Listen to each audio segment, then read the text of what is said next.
Hi everyone, my name is Brian, and today I'm going to be reading a book called Wombat Stew.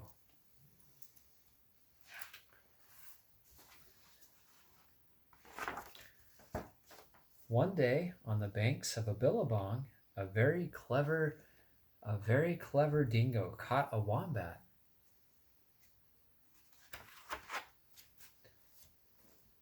And decided to make wombat stew. Wombat stew. Gooey, brewy, yummy, chewy wombat stew.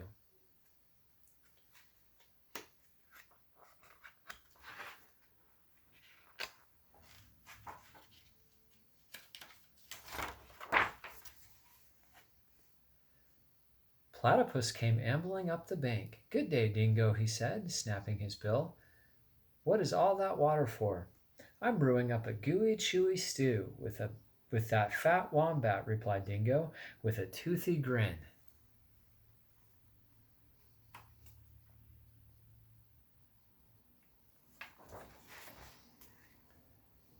"If you ask me," said Platypus, "the best thing for a gooey stew is mud, big plops of billabong mud."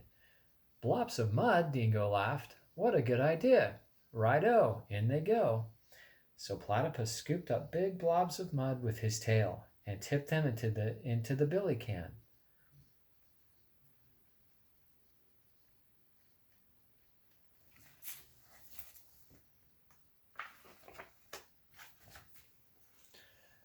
Around the bubbling billy, Dingo danced and sang, "Wombat stew, wombat stew, gooey, brewy, yummy, chewy wombat stew."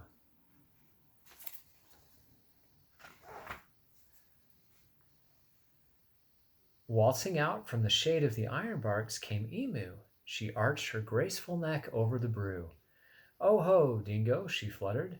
"What have we here?" "Gooey, chewy wombat stew," boasted Dingo. "If only it were a bit more chewy," she sighed. "But don't worry, a few feathers will set it right." "Feathers?" Dingo smiled. "That would be chewy." "Right-o, in they go." So in the gooey brew, Emu dropped her finest feathers.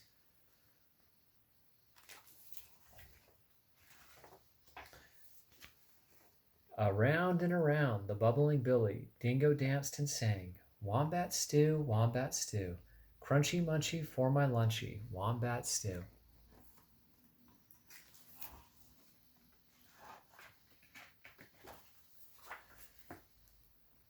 Old Blue Tongue the Lizard came sliding off his sun-soaked stone.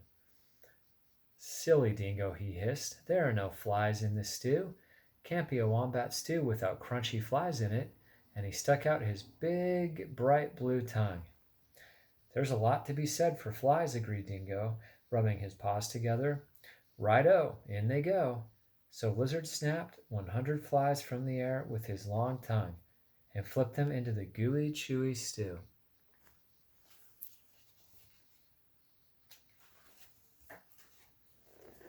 Around and around and around the bubbling billy, Dingo danced and sang, "Wombat stew, wombat stew, crunchy munchy for my lunchy, wombat stew."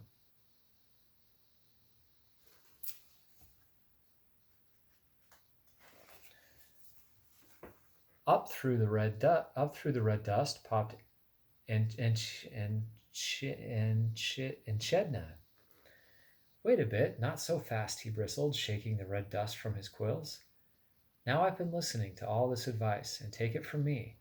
For a munchy stew, you need slugs and bugs and creepy crawlies."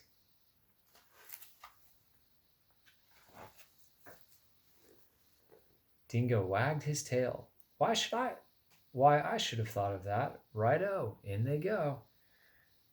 So Enchidna dug up all sorts of creepy crawlies and dropped them into the gooey, chewy, crunchy stew.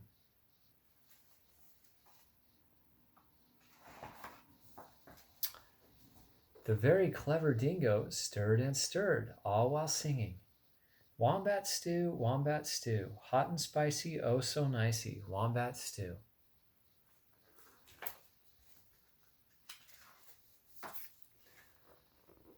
Just then the sleepy-eyed koala climbed down the scribbly gum tree.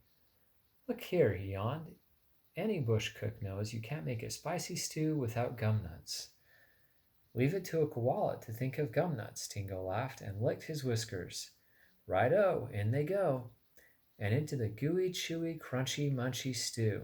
Koala shook lots and lots of gum nuts into the stew.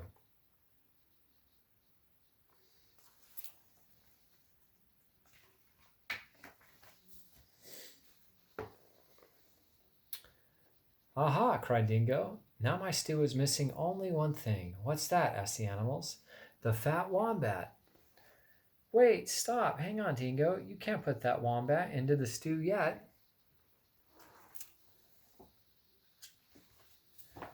Why not?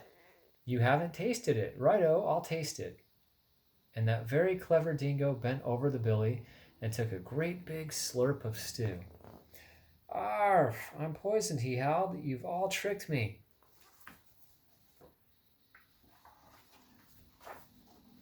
And he dashed away deep into the bush, never again to sing. Wombat stew, gooey, brewy, yummy, chewy wombat stew. I hope you all enjoyed this story. God bless.